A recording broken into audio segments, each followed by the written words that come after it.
Hello বন্ধুরা, the sweet roof গার্ডেনে তোমাদের সকলকে স্বাগত। এই যে বোগেনভেলিয়া গাছগুলি তোমরা দেখছো, দেখো কতটা সুন্দর লাগছে, পুরো ফুলে ভরে আছে। আর এই যে দেখো এই পিঙ্ক অ্যান্ড হোয়াইটের মিক্সড বোগেনভেলিয়াটি দেখো কতটা সুন্দর লাগছে। তারপর দেখো এই ডিপ পিঙ্ক কালারের বোগেনভেলিয়াটি কতটা চোখে ধরছে, তবে এর বেশিরভাগ ফুলই ঝরে গেছে তখন। এই যে হলুদ বোগেনভেলিয়াটি দেখছো, দেখো কত পরিমাণে ফুল এসেছে গাছটিতে, একটিও পাতারও যেন দেখা মিলছে না। দেখো ফুলের পুরো থকা লাগছে গাছটিকে দেখতে। তারপর দেখো এদিকেও কিছু বোগেনভেলিয়ার কালেকশন আছে, কিছু অ্যাডিনিয়ামও আছে। এটি অবশ্য আমার শীতকালীন একটি ছাদ বাগানের ভিডিও।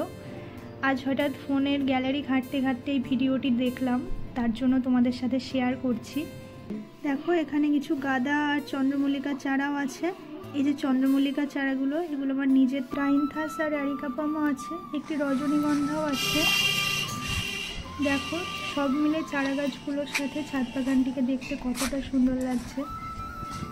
শীতকালীন ছাদ বাগানটি দেখতে এত সুন্দর লাগছিল, দেখো ভিডিও না করলে তো চলেই না, তাই আজ এই ভিডিওটি তোমাদের কাছে শেয়ার করলাম। তোমরা বলো এই ছাদ বাগানটি দেখতে তোমাদের কেমন লেগেছে। আজকের মতো টাটা, দেখা হচ্ছে পরের কোনো ভিডিওতে।